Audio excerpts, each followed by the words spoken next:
talk. We're talking video talk. Yeah. We're talking video talk. Bitch, we're talking with our boy Willie. You know he's got the shit. He's dancing real hard. I know you'll never get sick of it. He's got that tee on, got that long sexy hair. You know he's about to take his shirt off, his abs so bare. He's got a six-pack. They call him Suburban Commando. He's a big motherfucker and he's dropping it low. He's about to slap that ass, baby, about to slap it so hard. You ever seen this motherfucker running naked through your backyard?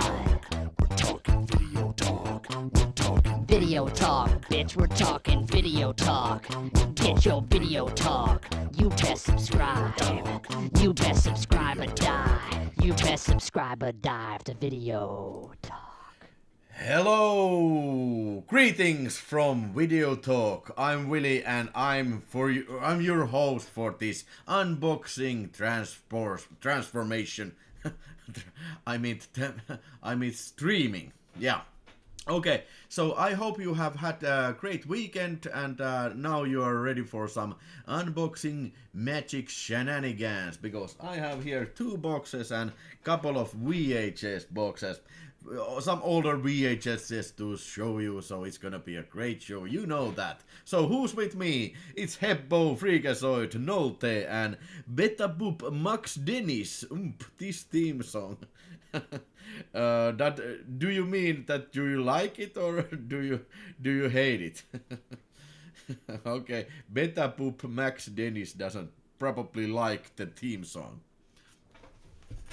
But Beta Poop Max Dennis loves the show. Hello, hey. And Hexagore is also with me. Hey, so last night I was at the barbecue party. And drink a couple of beers and went to the bar. And that's about my weekend. How's my weekend been? So, and also I asked you guys a while back, so which marathon should I do? Eddie Murphy marathon, Beverly Hills Cup 1 and 2 in 4K Ultra HD, or another 48 hours and another 48 hours. So this was a clear winner, so I started to watch this first film on this package, and you might want to stick on with this channel, because maybe later I will do a full review of this double box. But these are 80s classic action, and no wonder that they got so many votes. And also Beverly Hills Cups, they got some votes, and maybe I do those a little bit later. But yeah, this is my next project. It's not gonna be that big of a project if you compare something like Andy Milligan box, which had like a 20 films or 15 films or something. This is only 2 movies and some short extras. But I went for the American Blu-ray release of it, because the Paramount, it has a slipcover. The Finnish, Scandinavian Blue 4K doesn't have that, and also it has the documentaries as extras. And I do believe that the Scandinavian Blu-ray 4K Blu-ray combo doesn't have the extras. And of course these are a little bit cheaper. I think this was like $80 or something. This double feature, so it's whole hell of a lot cheaper to get them from Amazon than from Finland. Hey, RC is also in the house. Hey, how's hanging, RC? Do you have had a very cold summer weekend in the great city of Rahe? Or what's the score? 30 people watching. Hey, I have to remind you, this is a live chat, so keep that chat going. Every time you have something to ask from me, put that comment in the chat, or if you are watching this postponedly, this video, you can also hit me with that comment. And yeah, remember that there's a couple of reviews I will do this, so these reviews will be available for as a separate video. I will do the edit on them, but I cannot tell you when they are gonna be available. So. And not necessarily all I talk here will be ever available, so it's great to have you here. It is worth to watch this live stream as well. Yeah. And if there's new people, hit that thumb button because these support the channel. Put that thumb up. There's 8 likes. Maybe we can get 30 likes here. And if there's some new people, remember to subscribe to the channel because that also supports the channel. Yeah. That's all for me, and Jokolonak is in the house, right? And in the yes, you're in the correct time because now I'm starting to unbox this. Okay, this is the first VHS or tapes, and I'm gonna be unboxing here, or this is already unboxed, but I will show you my latest acquisitions on Finnish VHSs. So first up here is something called Kiimaleikki, Kuuma veri vetää. So this is a 2-film set. It has a film called 7 into Snowy with Kay Parker and Paul Thomas.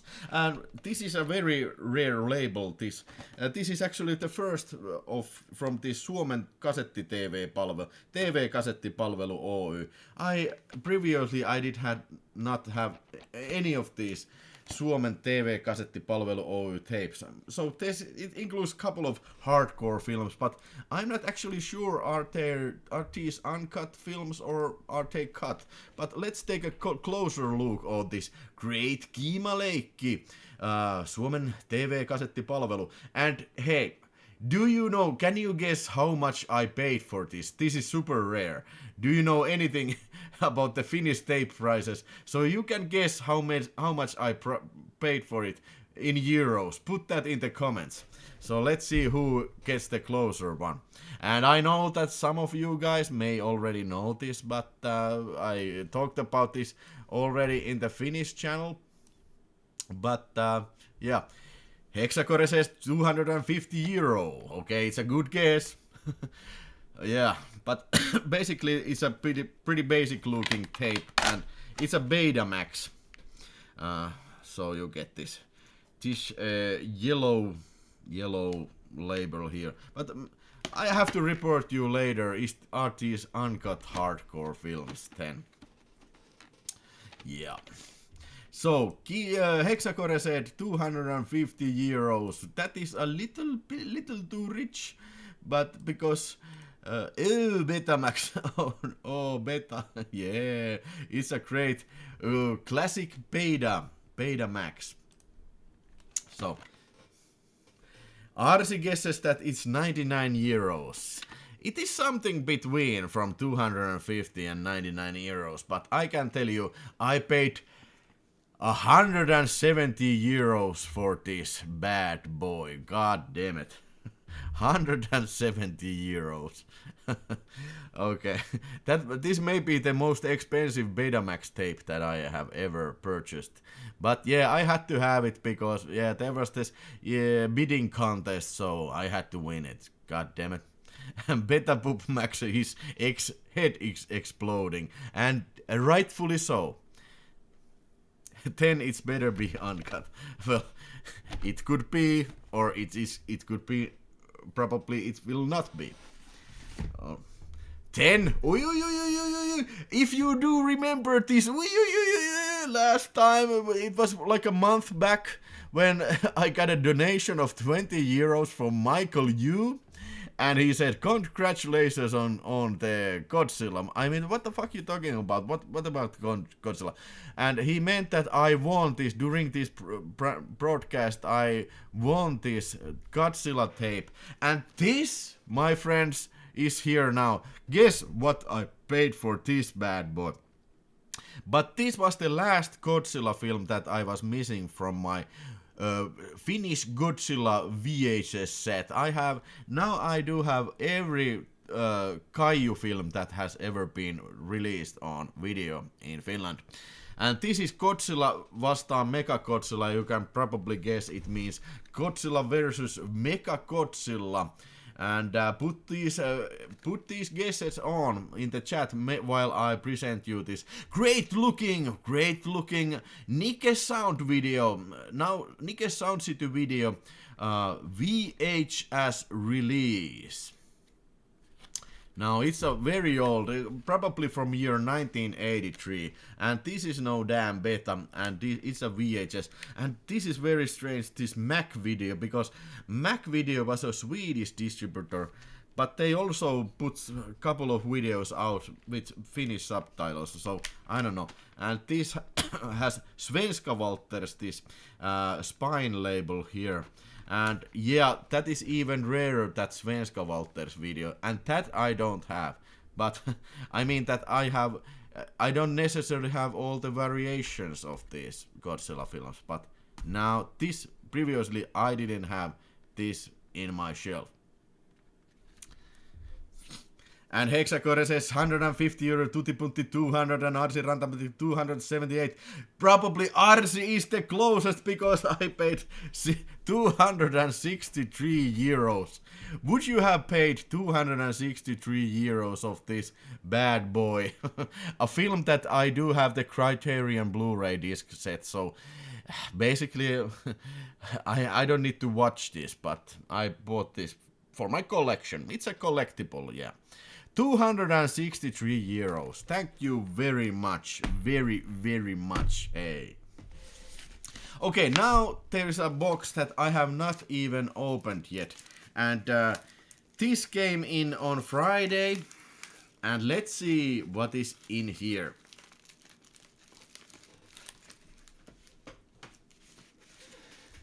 Let's see.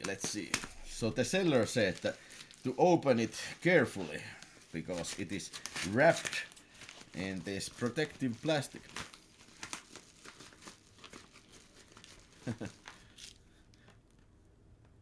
I have a Trumpy Plus, but the movie is horrible.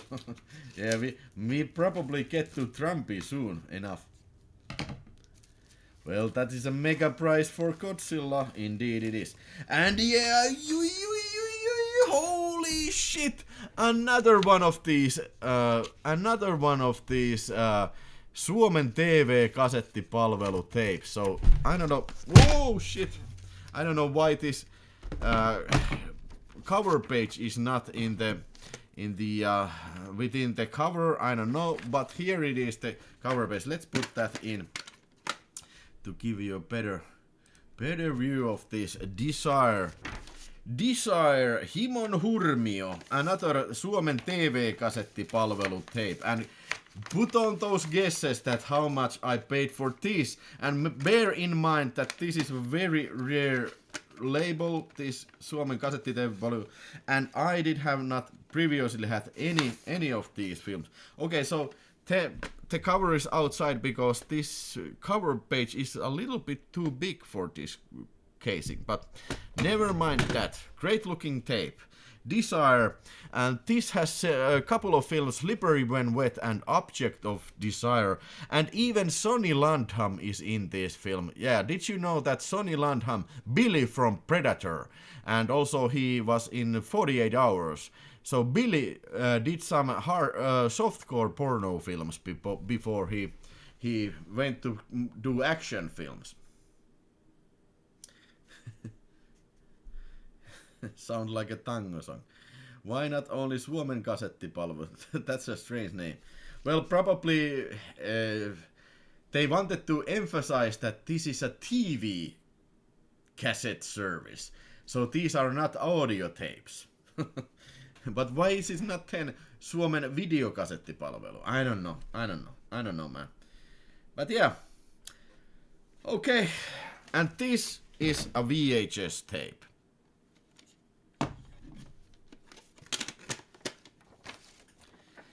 Yeah, but how much I paid for this? 200 euros has been guessed by Hexagore. But I am happy to inform you that this video only cost me 20 euros. So this was a great find. For some reason I didn't get any competition for this bidding question. So it was 20 or 21 euros, something like that. But including the postage fee, I think I paid 26 euros and 90 cents for this. So, not a bad price. And now I do have in my shelf, I do have couple of Suomen TV-kasettipalvelu tapes. Nice. Okay, that is the VHS section of this broadcast. 20 euros and number of sexual favors. Yeah, I would gladly give sexual favors if the seller was a great-looking, sexy woman.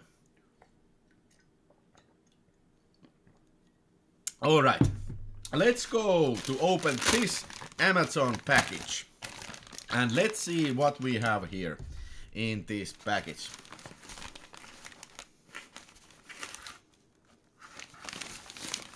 Oh yeah. Oh yeah. Oh yeah. Yeah. Alright, Star Trek Generations. Yeah. This film was made in the year 1994 and it was directed by David Carson. And this was the first feature movie with new Star Trek The Next Generation crew. And this also had Captain Kirk. And this Generations name kind of is like a little bit overdoing it, because it's really, there's only Kirk and the role of Kirk is not that big either. But Generations came from Paramount, and I have here a slipcover version of Generations, and these two was released in Finland, but getting these from Amazon, you get the slipcover and then it is much cheaper, and you get the subtitles. It has Finnish subtitles if you are interested in that. But yeah, so this film is about it starts with this kind of accident where Captain Kirk is thrown out of the new Enterprise, and then he is sent to this Nexus stream. This Nexus stream is like this anomaly in outer space which goes around galaxy, and if you get inside the Nexus, that is like it gives you euphoria and eternal life if you are in the Nexus stream or something like that. So 200 years later, Captain Picard and the Next Generation crew, they are flying into outer space, and yeah, they ran into Malcolm McDowell, this kind of crazy professor guy, and he has been exploding stars because he's trying to lure this Nexus stream on his way, because he almost got inside Nexus, but now he wants to lure this Nexus stream to close this planet so he can enter again in this Nexus stream. So Captain Picard goes to the Nexus inside also, and there he will find Captain Kirk, who is like living the dream in this kind of mountain place. So, but together Picard convinces Captain Kirk to join him, and then they fight Malcolm McDowell, this character, who is trying to explode a star system or something. Okay, hey, so Star Trek Generations, I'm a huge fan of Star Trek in general, and I think the films are good, but I was remembering that the Generations was about one of the worst one of the Star Trek films, but watching it again, I don't think it was that bad, because I think the main issue with this film is how it handles Captain Kirk, because Captain Kirk here is described like this kind of like a silly old man who don't want to save people, and when he enters the fight, okay, something happens, very tragic happens, but I think the writers of this film, they really didn't, they should have thought this story a little bit over, because I think the things that happen in this film, and also things that happen to Captain Kirk and how it is handled, they are kind of lame.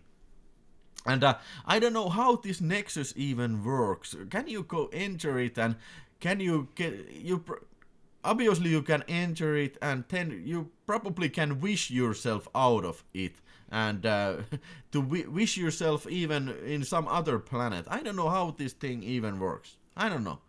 What's the deal with the Nexus? But hey, overall, a kind of mediocre Star Trek film, but a better than I remembered. And the special effects are pretty good, especially after I think this part 5 of Star Trek films, that is the worst, absolute worst of them all. It was directed by William Shatner, and I think it's terrible. And I think the Star Trek 5 special effects they do are the poorest in the whole series. And these two got again, this got ILM on board with the special effects again, and I think this film has pretty outstanding special effects scene, especially the scene where Enterprise crashes on this planet. That was great scene. And also, if I remember correctly, it had Jerry Goldsmith's score, but usually Star Trek films have great music in them. But yeah, overall, great. It was okay fun. Okay fun. I will rate it 3 stars out of 5. And mind you that all these Star Trek Blu-rays and 4Ks, these include extras up the fucking ass, man. They include, if I show you here, there's the set of extras are here.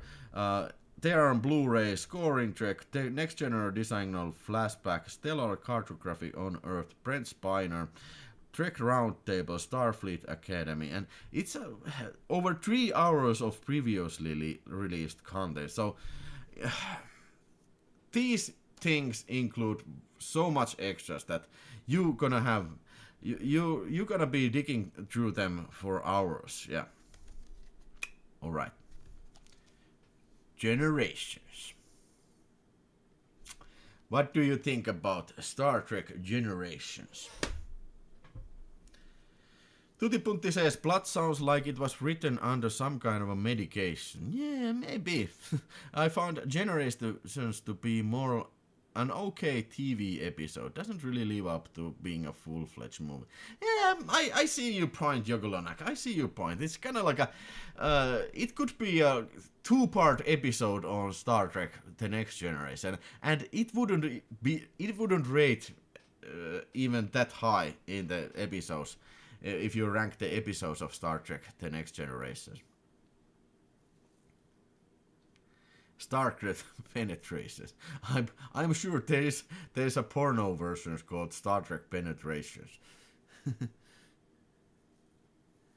Oh, Generations such an underwhelming one. The best is First Contact or The Next Generation, Crew. I ordered that and the other new Star Trek 4K, says Tutipunti. So, Malcolm McDowell also was very boring villain in that. Yeah, kind of like I think he was underused because Malcolm McDowell generally is a great actor, but I think the Soran character in this film, and I think it was like a little bit, underused his acting abilities in that. But moving on, because of course, like Mr. Tutipunti, of course, this dude as well ordered the other Star Trek films, and Star Trek: The First Contact is here, and this was more like it. This was a movie from year 1996, 2 years after Generations, and this was directed by Jonathan Frakes, who played the character Riker in the Star Trek The Next Generation TV series and also in these films. And this film opens in a very exciting action-adventure scene when this Borg cube, the Borg, those nasty cyberpunk, machines, cyborg machines that they want to assimilate all other life forms under their reign. So they are flying this cube ship towards the Earth, but when their ship is blasted because of the Picard, then it goes back in time, just before the time when humans made first contact with the Vulcan aliens. So Picard and the Next Generation crew has to travel back in time to this year, was it 2015 or 14 or something, and then try to stop Borg meddling with the past. And then there's the side plot P where the Borg, they infiltrate Enterprise, and it's sort of like there's story B, A, and story B, and the A story is like a Die Hard on Enterprise, and B story is about this Jeffram Cochrane, this guy who invents the warp engine, and then the other Star Trek crew members try to help him. Yeah, for there's a lot of people who think that Star Trek First Contact is the best Star Trek film. I wouldn't necessarily call it the best Star Trek film, but easily this is the best from the Next Generation crew. And I was like, when I was watching this, I think I remember it was a little bit not that great, but when I was watching it, I couldn't help but to enjoy it. It is so fast-paced. It has great special effects, great character moments. I mean, Picard is given these kind of like very dark moments there, and there's some great dialogue, and clearly the writers of this thing, clearly they have known their stuff. They know what to do, and also Industrial Light and Magic special effects, they are very good looking, very spectacular effects, and also the Borg, they are menacing and good villains in this film. And yeah, Alice Creek, the girl who was in Sleepwalkers and also in Twin Peaks, I think she is fantastic as Borg Queen, and I do understand that she reprised this role in some other Star Trek episodes, but here I think the special effects and makeup and all that, it's really top notch. Yeah. Maybe I think this is included in the best 3 Star Trek movies ever. I like this very much more than I previously have liked this, and more than I anticipate to like it. Let's see what kind of a package we have here. Put these damn scissors away. So, slipcover that you don't get from a Nordic release, and then we have the Amaray case with Blu-ray and 4K, and yeah, this is the digital code. Why would I need this? If I have bought the 4K, wouldn't I want to watch the 4K version? Why do I need this digital code? I don't know.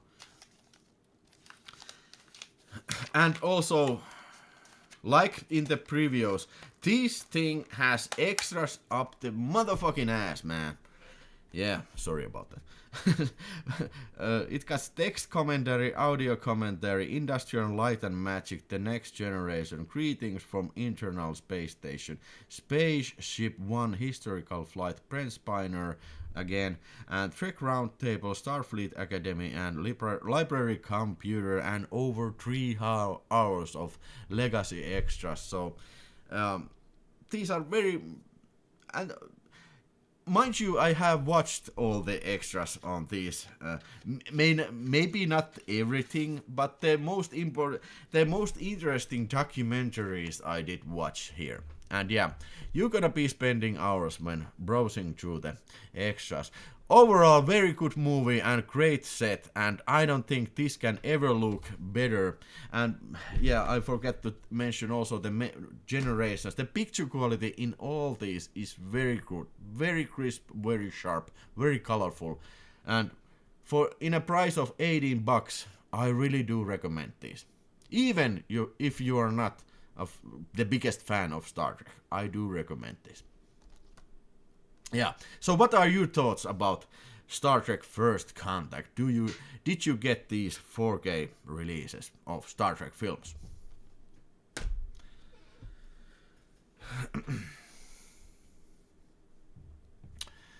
Malcolm McDowell is also there's amazing Star Trek porn series actually for the get the name, but the actors stay in character.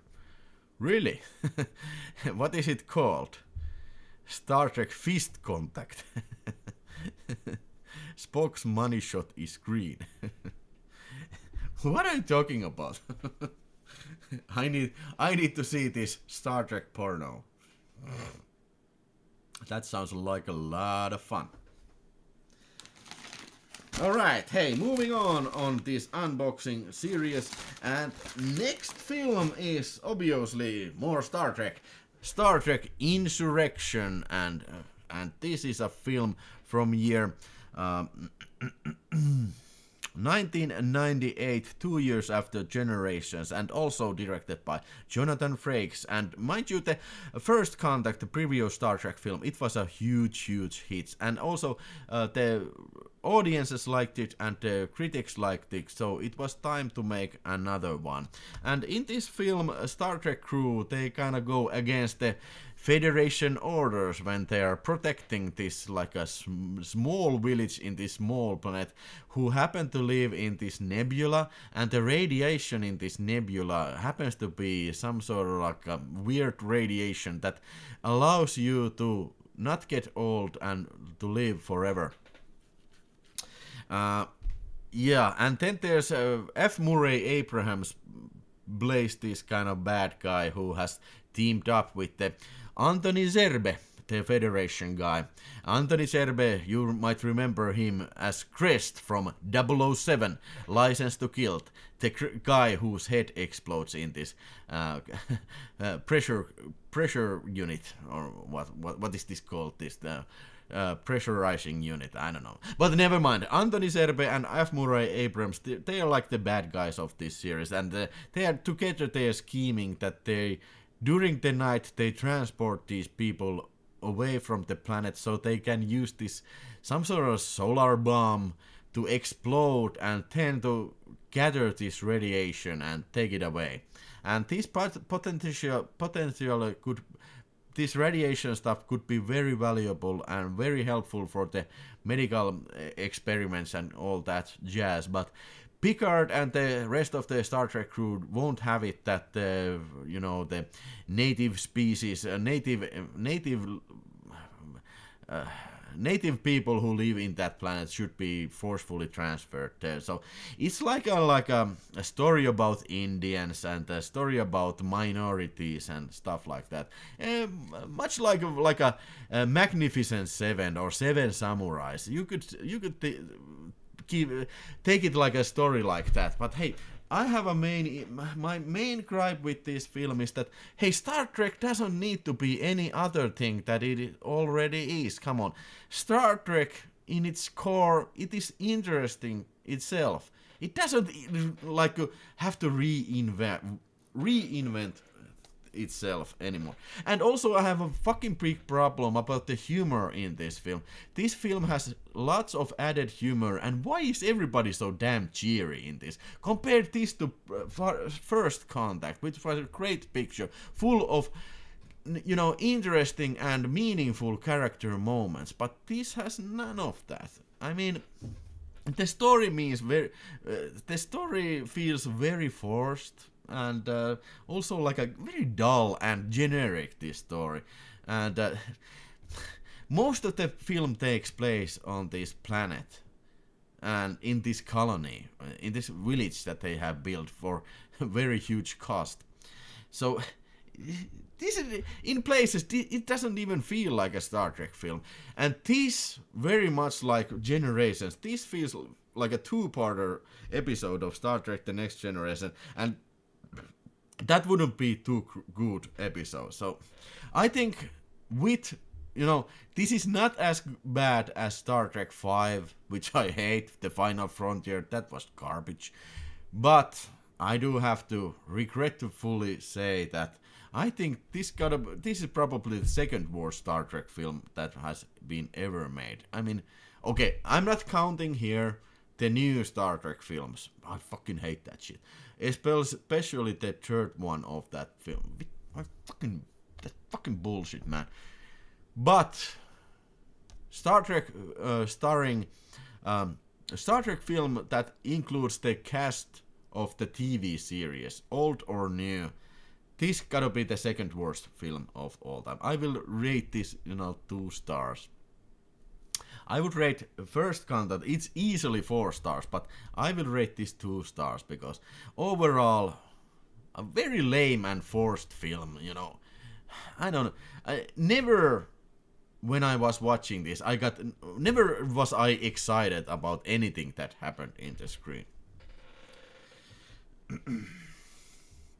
Let's see the packaging. Okay, we have the slip cover, and then we have the edition here. We have the 4K and Blu-ray, very similar to the other stuff.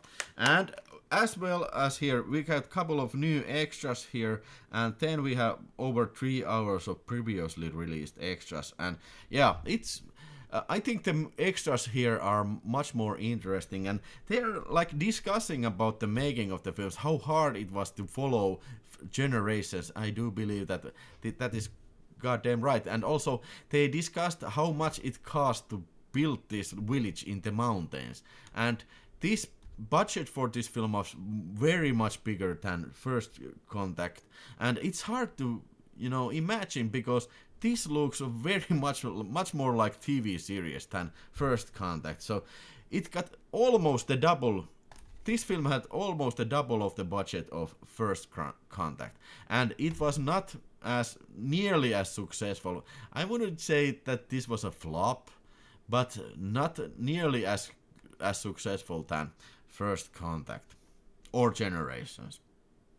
But yeah, I kind of like a lackluster film, but the picture quality for sure is very good, and the packaging is good, and also the set of extras is very, very handsome and impressive on all these Star Trek The Next Generation 4K releases. So I guess I have to recommend it if you get the other Star Trek films, so you probably have to get the number 5 and number 8 as well. I don't know.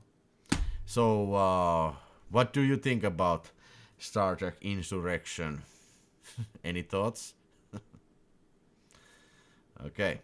Hello Willy, says elokuvan herra. Hello Willy. Hello elokuva herra.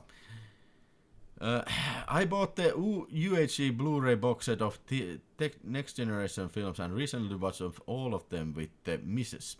She never was a fan, but she's currently watching the original series with me as a result. Hey, Hexagor, that's a great success. I wish I had my own missus that I would watch Star Trek, the original series with. That would be awesome. So big win, says Hexagor. I do have to agree on that. Did you see the films back in the 90s? Yes, I did. I think I have seen every one of these. Not necessarily. I'm not sure. Did I see the Nemesis?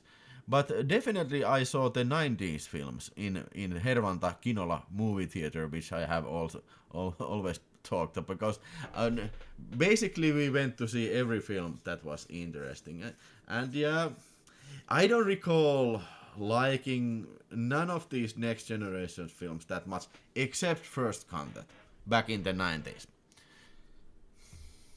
But yeah, Generations was a little bit better than I remembered, but Insurrections, yeah, that was as bad as I remember.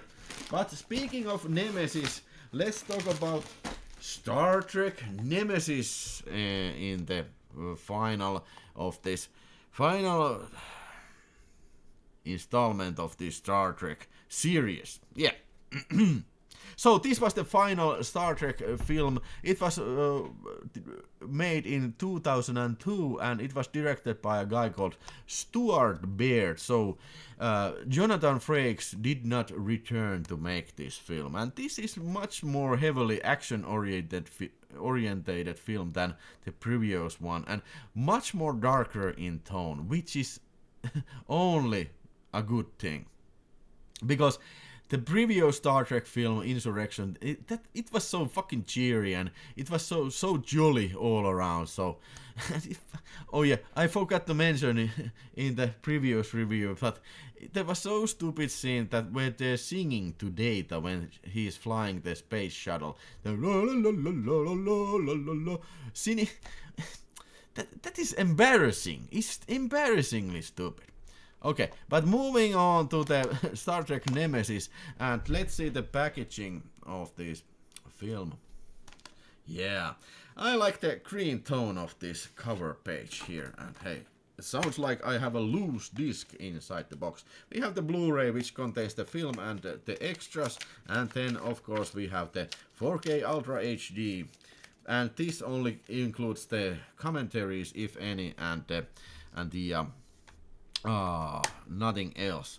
So we have a hefty set of extras over 3 hours, and there are lots of new extras as well. Reunion with the Rikers, Today's Tech, Tomorrow's Data, Robot Hall of Fame, Brent Spiner, episode 4, Trek Roundtable, Starfleet Academy, and Library Computer. So it has a shit ton of extras, and the picture quality, as well as in the other Star Trek films, it is fucking amazing. Picture is crystal clear, picture is very sharp, and the picture is also very colorful. I don't find anything to complain about none of these, technically none of these Star Trek films, and the audio was it the Dolby Atmos? Yeah, Dolby Atmos also. Every film includes Dolby Vision and Dolby Atmos as well. Yeah, but in this film, Captain Picard is told that he has a clone. The Romulan Empire has built a clone of Captain Picard, and the clone is played by the guy, the famous. Who was the guy? I think it was one of his first roles in a film.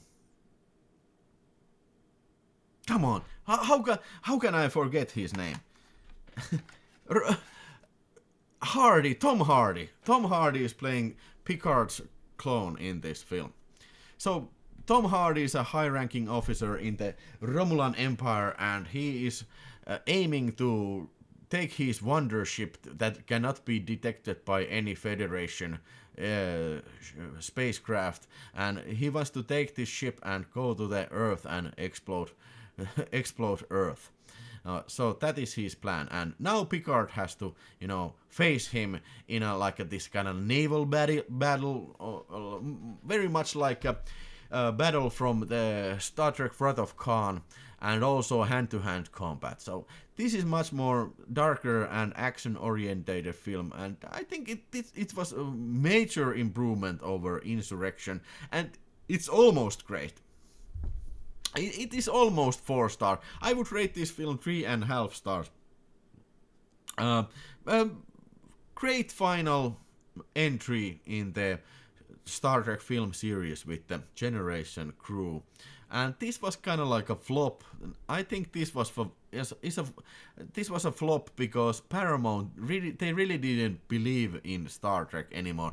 They hardly did any advertising campaign, and I don't know if this was even in Finland, if this even was on cinemas. I don't remember. But I don't remember watching this in cinemas back in the day, in 2002.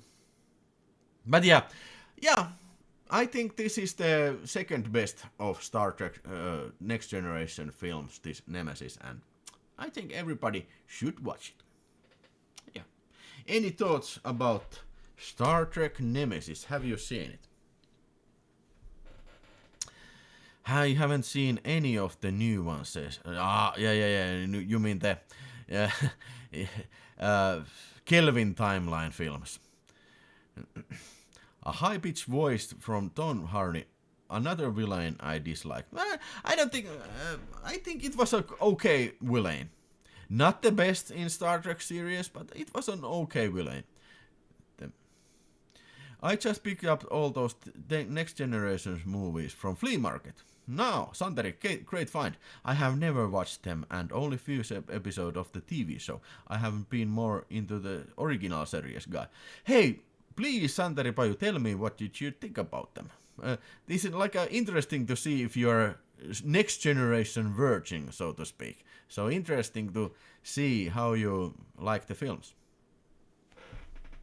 I totally agree about why try to reinvent the wheel. Yeah. Why do you have to... If you make a Star Trek picture, why do you have to make it so that it imitates some other film? Why do you have to do that? I don't understand. Come on. Hey, moving on. Oh yeah, Dragon Slayer on 4K Ultra HD, and this is a film from 1981, and probably it was released in the summer of 1982, 2 weeks before Indiana Jones and Raiders of of the Lost Ark. That was an 81 film. Okay, but these were released pretty much in the same time. Now, in this film, there's this young guy played by this actor, Paul McNichol, which I hate. I freaking hate that dude. He was in the Ally McBeal series. He was this wimpy guy. And also, god damn it, I hate that guy in Ghostbusters too. I think he's gotta be one of the more annoying characters I have ever seen on film.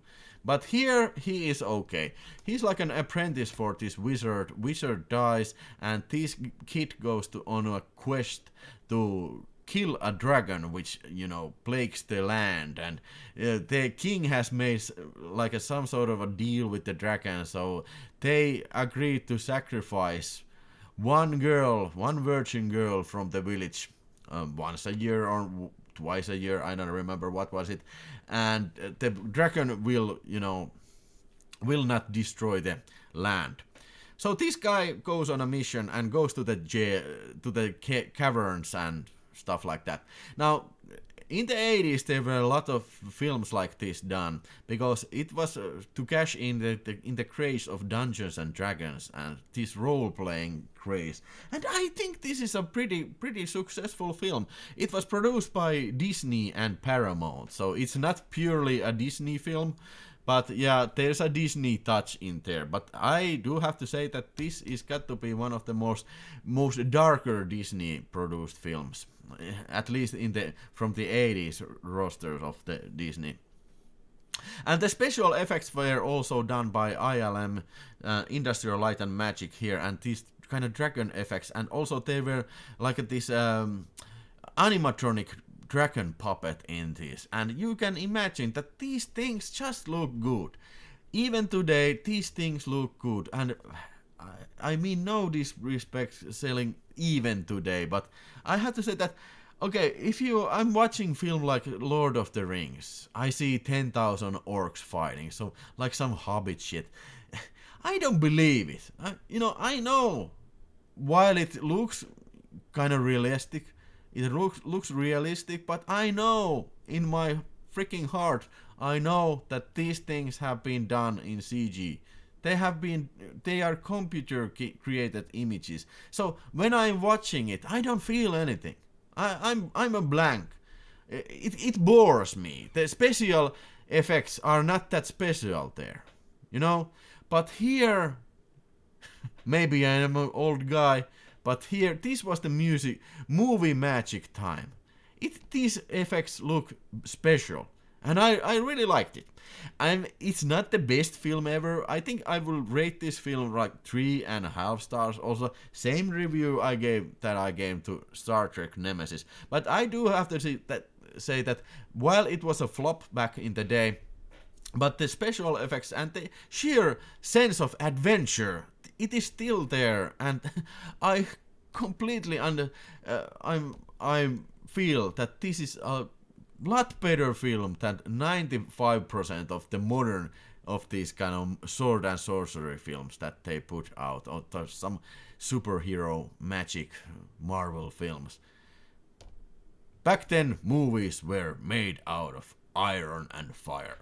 So let's see the packaging of this thing. Great looking slipcover.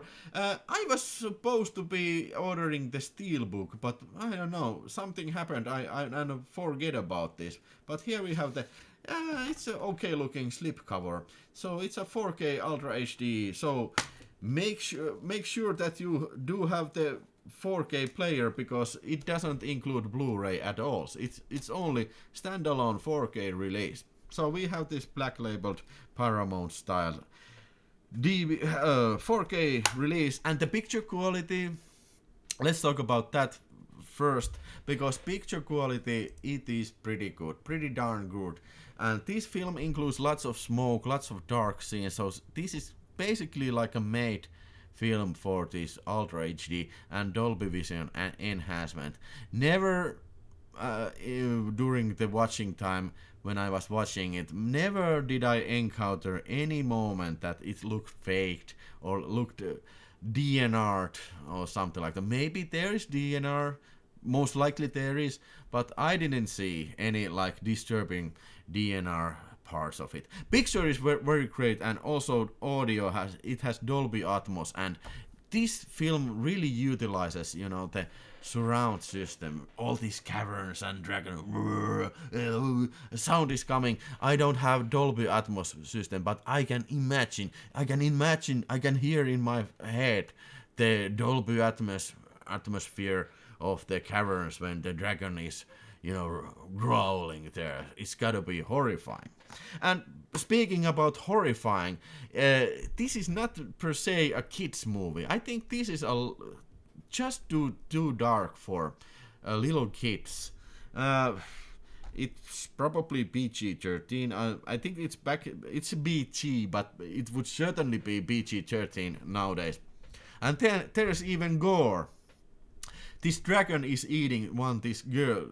These little dragons are eating this one girl, and there's like guts and parts of flesh hanging out. And then the hero comes and chops the goddamn heads off from these little dragons. So that's a gory scene. Didn't expect to see that in a PG-rated film. But back then, PG was a whole completely different age limit than it's today. I do have to recommend Dragon Slayer, and I did order this from Amazon, and its price was very cheap. I think it was like $19 or $18. So I think it's a very good price from a good movie and very good release. And let's check out the extras that we have here. All new special features are new, made for this release, and previous releases. I understand that there's a DVD, but I haven't seen it. And there's a super hyper rare Finnish VHS. I don't have it, but man oh man, I have never seen it in any sale. So maybe I have to pay 500 euros for that someday when it's on sale. But let's talk about the extras here. We have commentary by director Matthew Robbins and Guillermo del Toro. Screen tests and the Slayer of all dragons. That was like an hour-long documentary, including the guys from ILM, Dennis Moran and Phil Tippett, and they explain how they make this stop motion. Forgot to say, this film has stop motion dragon animation by Phil Tippett, and it's outstanding. And also making of all those animatronics and how hard it was to make them work. And also they were handling real fire in this cavern, and that was a little bit dangerous for the actors. Great documentary, and it focuses on the best parts. And this type of movie, I think the most interesting part is, of course, the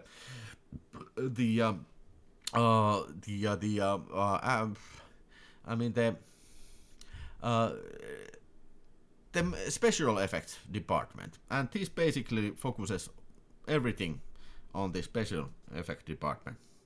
And it also includes the original trailer. So great value for your money. I really recommend this. I will rate this 3.5 stars. The movie and release gotta be a 4-star release, if not more. So, any questions about Dragon Slayer? I will put the links to get them from Amazon if you want to support this channel, so you can use those links. So do that. Yeah. That CGI speech was fire. Preach 'em, Willie. Yeah.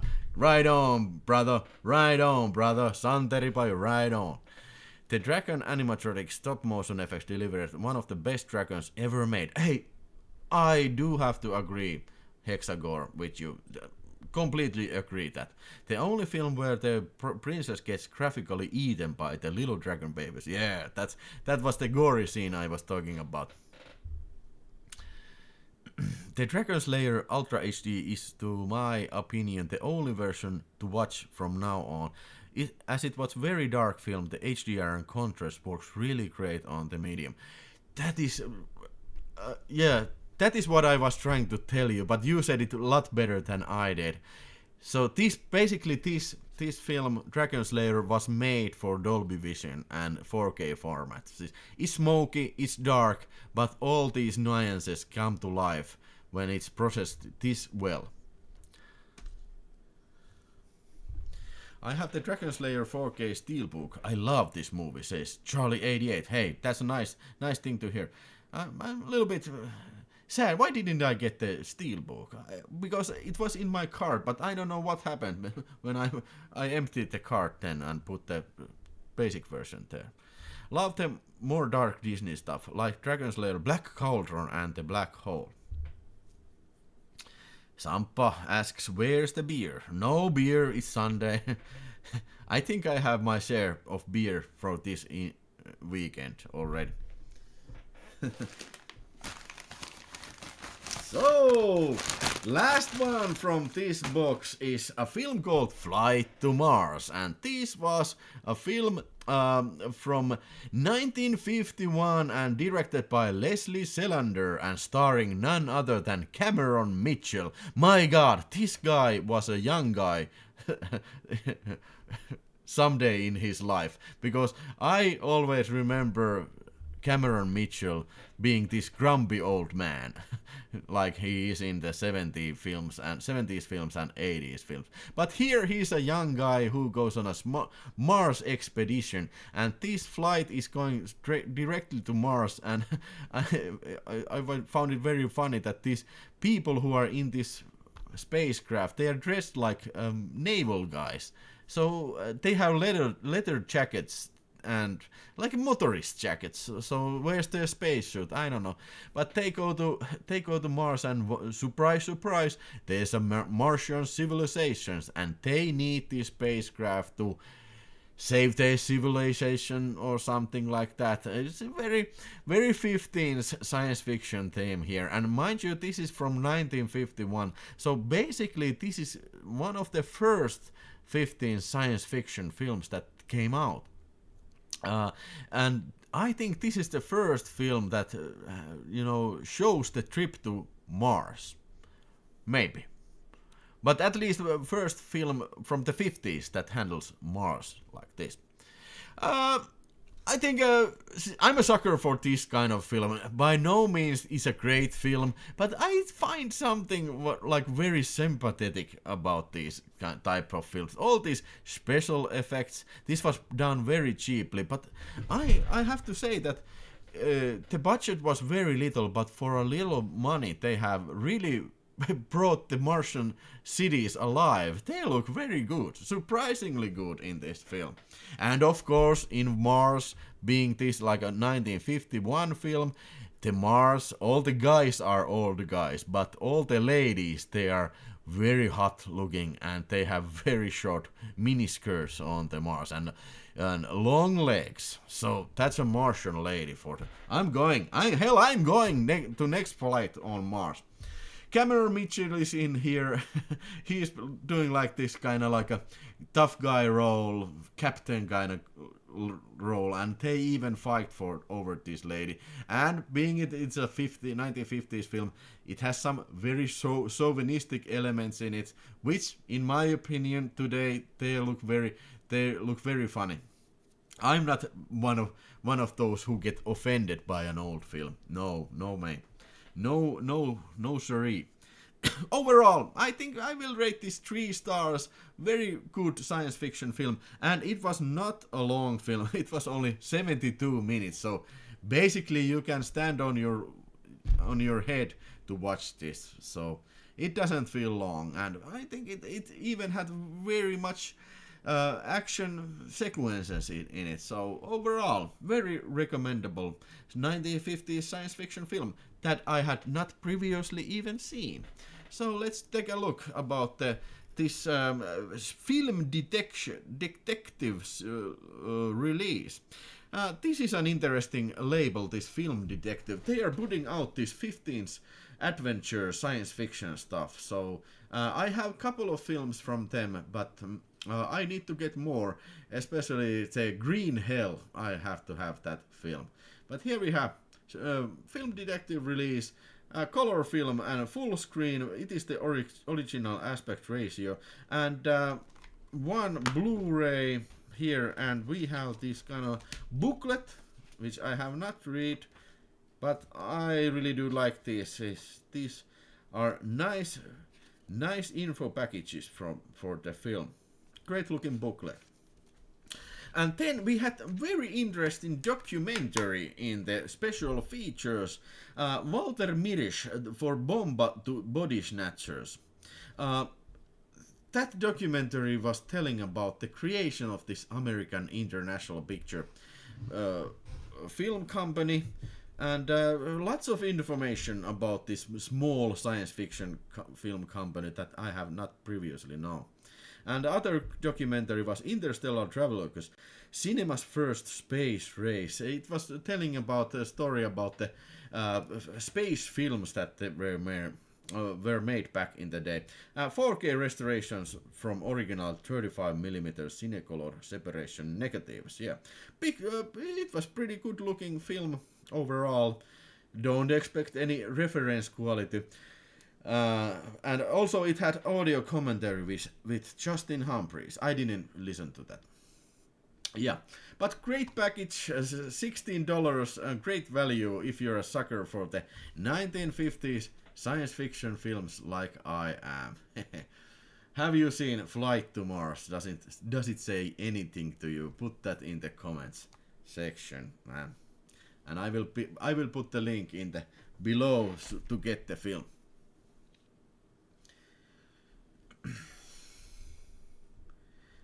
Something Wicked This Way comes from Ray Bradbury's another good dark Disney one. I haven't seen that. On the Disney note, I wish the Witch Mountain movies get a new 4K Blu-ray release. The second one I had Crystal Lee in it. Okay, I haven't heard about this. I would love to see Something Wicked This Way comes someday. The novel itself was very cinematic, if that makes sense. Okay. Even the crappiest 1950s science fiction movie is usually somehow fun to watch. Yeah, I have a sweet tooth for that type of stuff. But hey, let's move on to the main event of this evening and open this big sucker up. And this came from Severin, and this was $61 from their sale, and I had to get this because Trumpy! Trumpy's in the house! Trumpy has landed! Come on! This is an awesome little fellow here. I don't know, man. I felt a little bit stupid myself when I opened the box first time I saw Trumpy. Seriously? Did I really order this doll from this very obscure Spanish E.T. ripoff? I sure did. Here's Trumpy, and now you may be wondering what the fuck is a Trumpy. Well, Trumpy is a character. Trumpy is a character from this film, Extraterrestrial Visitors, that I also have the Finnish VHS tape called ETV here. But yeah, I have seen this lots of time, and I think this is really a crap fest. But Trumpy is a space guy, and the film opens when these people in the woods, they are doing this like a secret hunting, and meteorite lands, and then there's some weird eggs that hatch, and one of the eggs, this annoying looking kid, collects one of the eggs to his home, and the egg hatches, and out of there hatches Trumpy! And this fellow is like E.T., doesn't speak, but knows how to use telepathic skills to, play with the kid and stuff like that. In the meantime, there's the mother Trumpy, who is bigger, and she's mad. She's looking for her eggs, and then she goes around in the woods and kills those hunters and also other people. And also there's a bunch of horny teenagers that go traveling in the woods, and they end up in this house where the Trumpy is, and then together they want to, solve the mystery of Trumpy. Now, I do have to tell you, warning, this is a very poorly made and crappy film. It was directed by Juan Piquer Simon, the same guy who did Pieces. And this was made in the year 1983 in order to cash in the Spielberg film. This clearly was marketed in a similar way. But I don't know who is this film even made for, because I think it is way too scary for the kids, and it even has nudity in it. It has a poster in this cabin which shows nude women, and also they're swearing. They say, hey, what the fuck you talking about? These kids are talking to each other.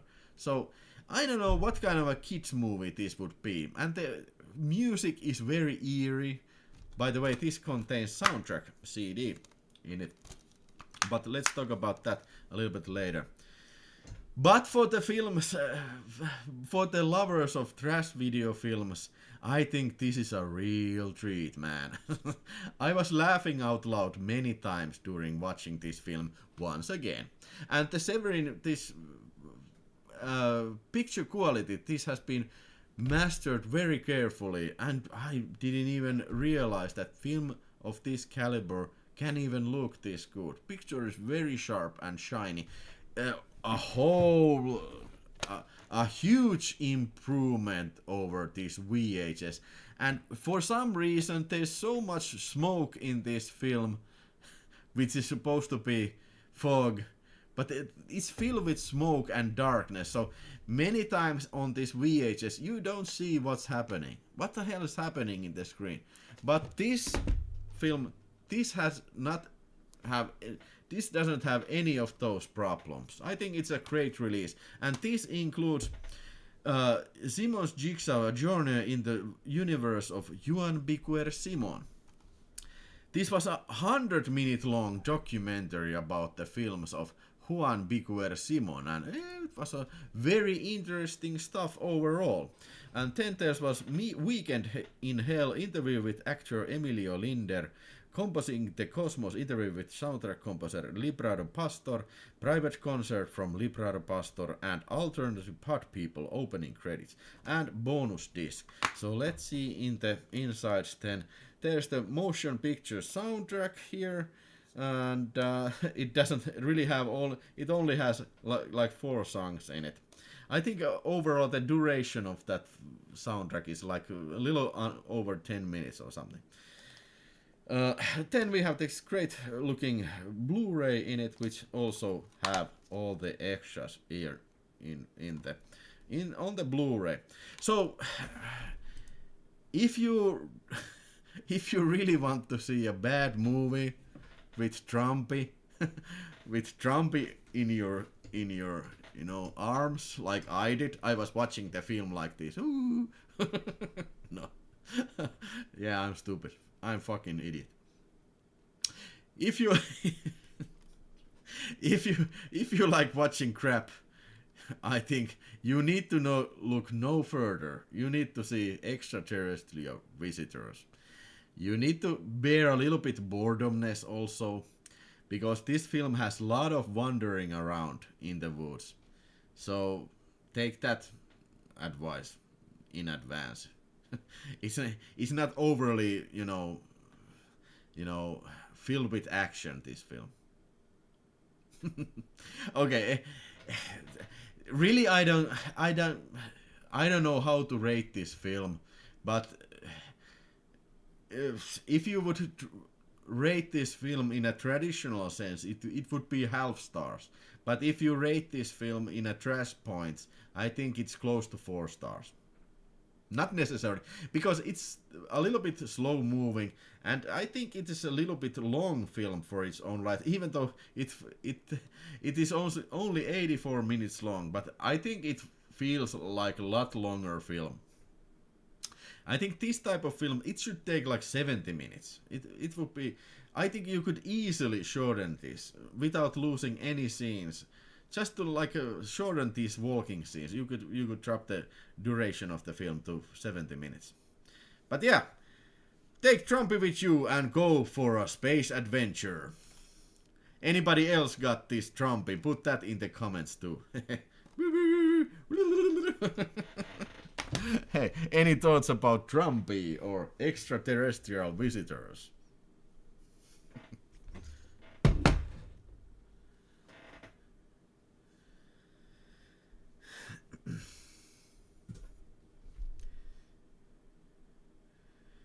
Love Phil Tippett, yeah, me too. I have extraterrestrial visitors lined up for the watch. I hope it's as shocky as fun as other Jumpy Colosseum films. Pieces and Slugs. Well, I don't think it is not on par with Pieces. I think Slugs is a better film. But having said that, I think if you like Slugs and if you like Pieces, you're gonna be liking this film also. But not that great. Kids wearing it at least realistic. No, maybe. Is it better than Nuki? I don't know. I have never seen Nuki. But I have seen the McDonald's film. What was the McDonald's film called? Where this alien comes to Earth. And it was produced by McDonald's. Come on, somebody. It was Red Letter Media did a video about that. But Mac and Me, hey, thanks, Mac and Me. That was incredible. It was incredible stupid. Did that soft toy come with the 4K? Asks JK. Hello, JK. No, this was a special price package. It was a bundle. And by the way, this was not a 4K. It is a Blu-ray disc. It's in black box, but it's Blu-ray.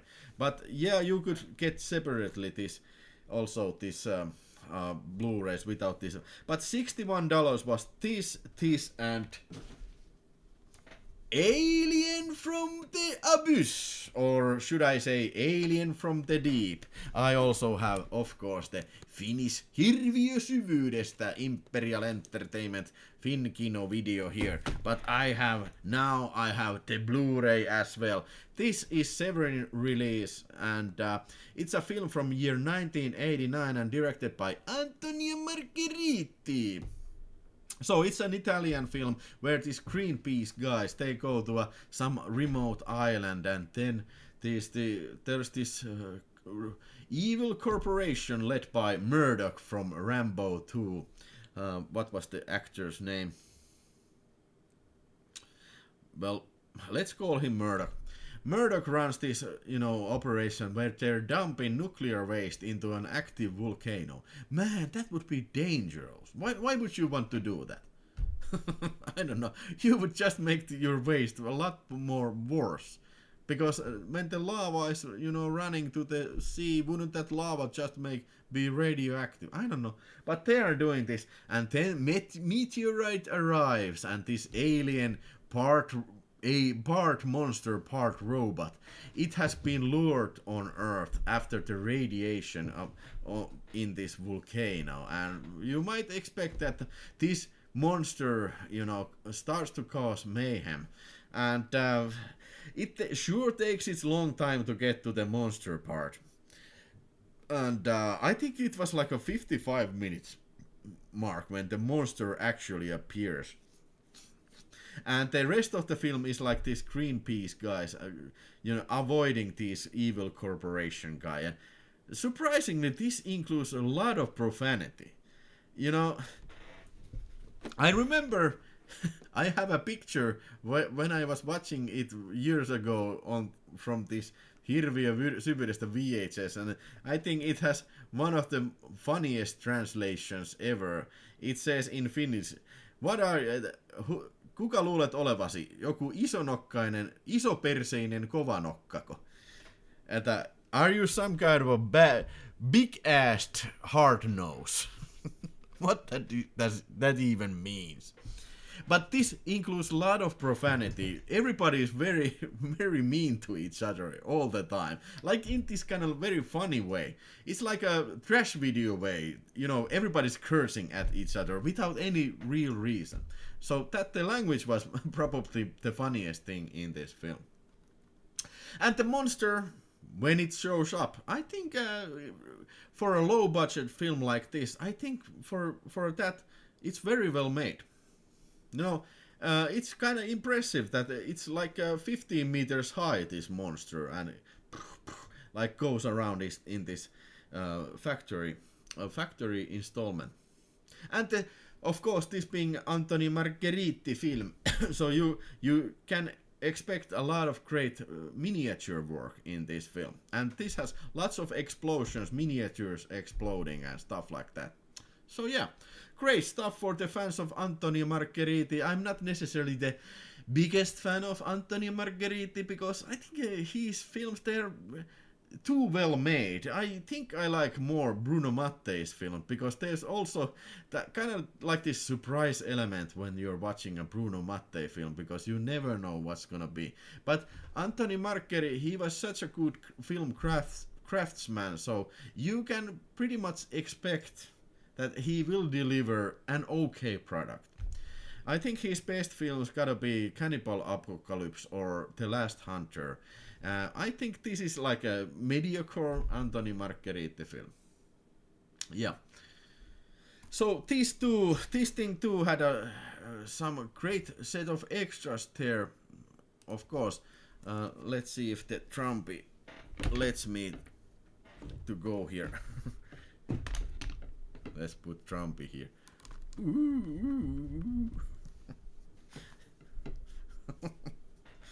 Oh my god. So,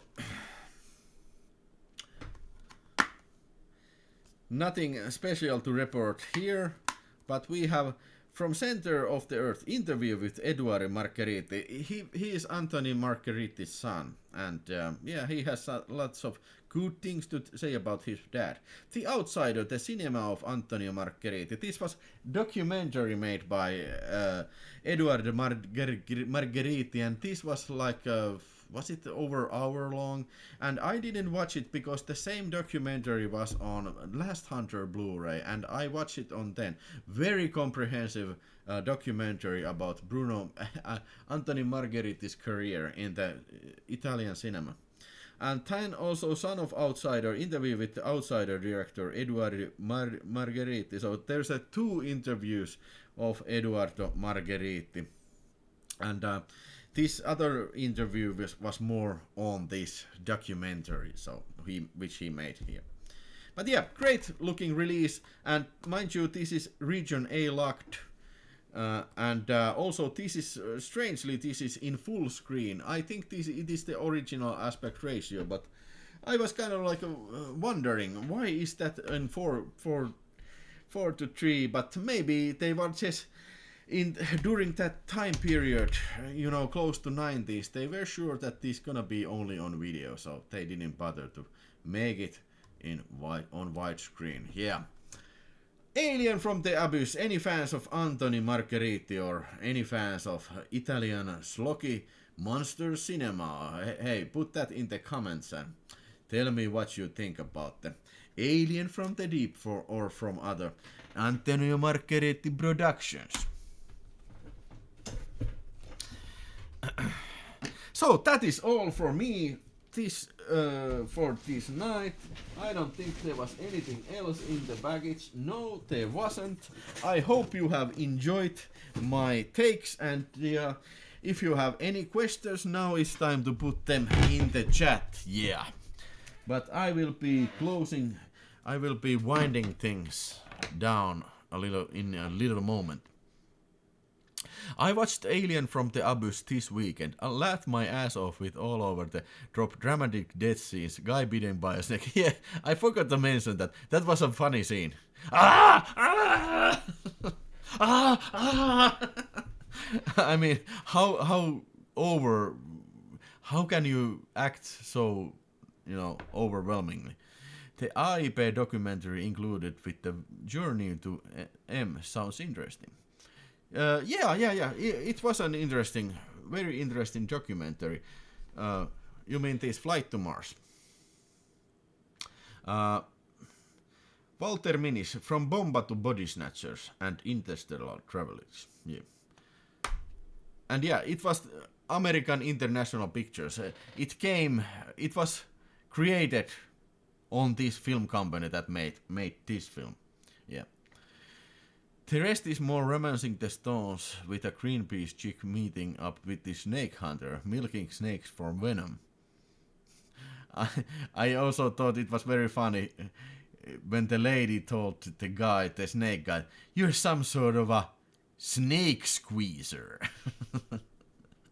Anthony Margheriti's movie and God Said to Cain is also awesome. A horror western with Klaus Kinski. Hey, that sounds very interesting.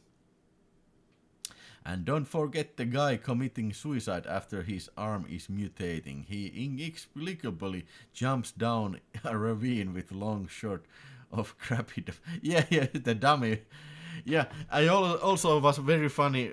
It was very funny when the girl jumps from helicopter and it's obviously it's a dummy. And in the mid-flight it's cut from person that jumps from the cliff.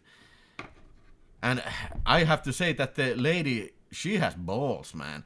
I think the helicopter is like 70 meters up in the air, so she just decides to jump in the jungle lake from the helicopter. And hey, by the way, I noticed that this lake and this waterfall is gotta be the same lake and waterfall which we can see in Strike Commando, we can see it in Robo War, and bunch of other Italian, Philippine-made movies. This is so familiar location. I bet it was close to some hotel, and every movie maker who went there had to use that location in their film. Yeah. Have you seen the upcoming film Vault releases of Shawshank Redemption, 2001, Space Odyssey, Jaws and Apollo 13? Yes, I have. Mika, I certainly have. But I already have... Maybe I should consider getting Shawshank Redemption, because that I don't have. But Film Vault... while I do like their cover designs, but I think £50 for a big box... it doesn't include anything but the box and also some sort of like lobby guards. See, I think it's a way too pricey for me. If it would include some sort of book or